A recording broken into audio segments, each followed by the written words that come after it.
Hello and welcome to the talk exploring the use of natural language processing techniques for enhancing genetic improvement. So if you're watching this live or if you're watching the GI workshop videos in chronological order, you might have a slight déjà vu moment because yes, there have been two presentations at the same workshop about using large language models or LLMs in genetic improvement. So my previous presenter, Sami Kang, presented probably very similar ideas. This is the pre-recorded video, so I don't know exactly. But yeah, large language models are currently used for pretty much everything. And yes, they are used in code for bug fixing, for code generation, for code explanation. And yeah, the question here is, of course, in our community, should genetic improvement jump on this bandwagon? And at least two of the people in this workshop seem to think so. And now we are just gonna show you how could this work, some preliminary results, and then you can decide for yourself. Okay, so let's get straight into it. So as a core concept, how could large language models be applied in genetic improvement? Let's say we have one individual in our genetic improvement population, so out of several hundred we pick this one, and we mostly want to use large language models for mutation. So in here, for example, we can see a prompt that produces an inlining of the swap function in this insertion sort. We can generate a completely different alternative approach with our large language model for that insertion sort. Or we can just ask it, could you minimize this? Could you even produce a few less lines of code? And whichever one of the mutations then at the end of the entire GI process is our result, we can actually ask the model to improve it in different ways. So for here, it was a pretty prompt. It just asked, can you improve?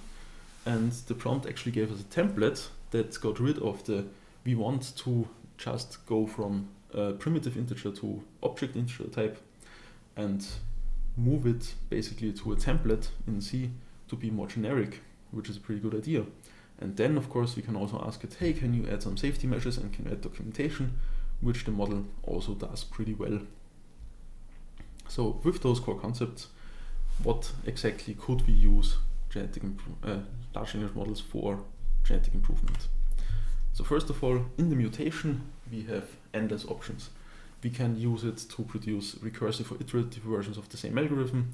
We can use it for function inlining or for exact the other way, so for suggesting which parts of the code to outsource into functions. We could use it to replace one API, for example the Google JSON library for JSON processing, with a different API that does the exact same thing.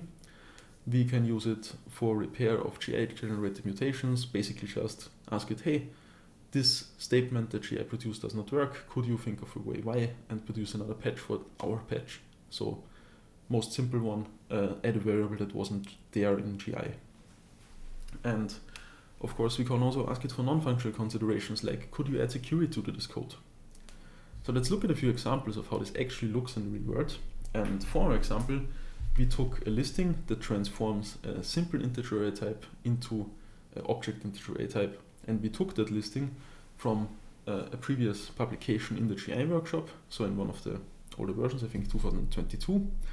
The publication was by Licorice and Wagner. And they have this exact listing in their paper, and it's basically this line here in yellow was produced by the mutation copy operator. And so let's say we want to ask the large language model to do something with that mutation. So let's ask it for repair, and in this case it just deletes the duplicate line because the line doesn't do anything. It's just a copy of the same assignment, which will not have any effect on the source code. We could also ask it for simplification. Could you simplify this statement? And it does exactly that. It just replaces this with an array stream, which is more easy to read because it's just one single line doing the same thing instead of a for loop. We could ask it for security improvement. So for example, here we actually check if the integer array does have any values or not. This of course changes the functionality because now the same code throws an exception, but security wise it's always a good idea to do null checking. So we could also then use the large language model at the end of the process, as I said before.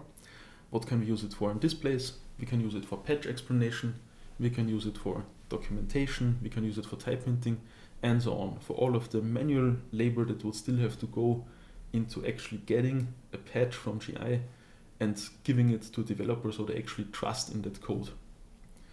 And that is where LLMs can support us tremendously. So for example, let's say we go back to this patch from the listing by Licorice and Wagner.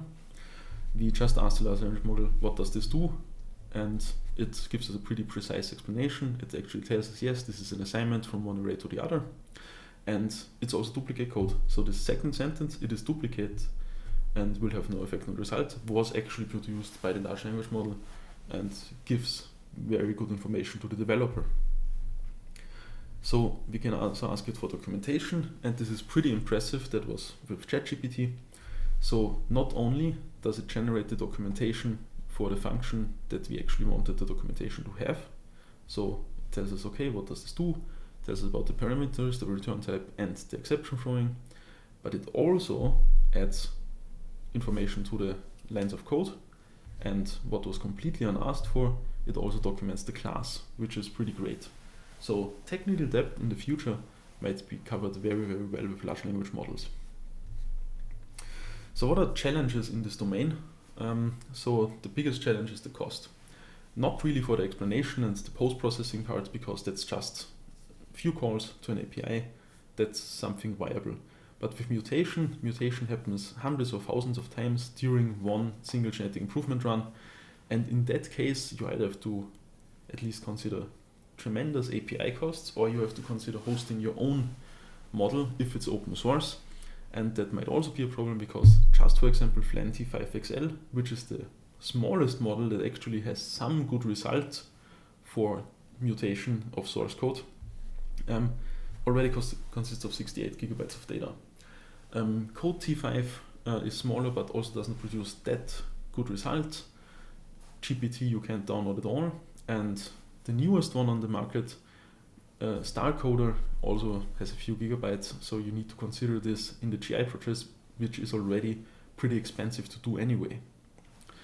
So supported languages are another issue for us, because yes, most of the models are available in languages such as Java, C, and Python, and admittedly this is also the direction that the GI community is going in, so it matches our current tools. But for, let's say, other languages, for less used languages, this is not a viable approach, or at least it was when I wrote this position paper, because StarCoder was just released in May this year, so very, very recently. It's between 1 and 17 days ago, and it supports 80 languages, which is pretty great. So now we don't need to worry about it anymore, probably. My initial results with StarCoder are pretty good, but we have not fully tested it yet. So as an outlook, what are the next step in this position paper here? So we first, of course, want to integrate the mutation and the basically outcome explanation in the current open source framework that we use, Amaro, at amaro.dev. We also want to evaluate some prompts for the mutation and for the explanation with different large language models, and also basically tell the user, okay, how expensive is this going to be, either concerning API cost or concerning hosting cost. So they might have a few different choices. LangChain and Python is pretty good at abstracting that away from you, for example. And finally, we also want to use, it's the other way around, thank you to the reviewers for this idea. I did not think of that, the reviewers did. We could use genetic improvement to improve large language model code, because large language models very often produce off-by-one errors. For example, they forget imports, or they invent different frameworks that don't actually exist.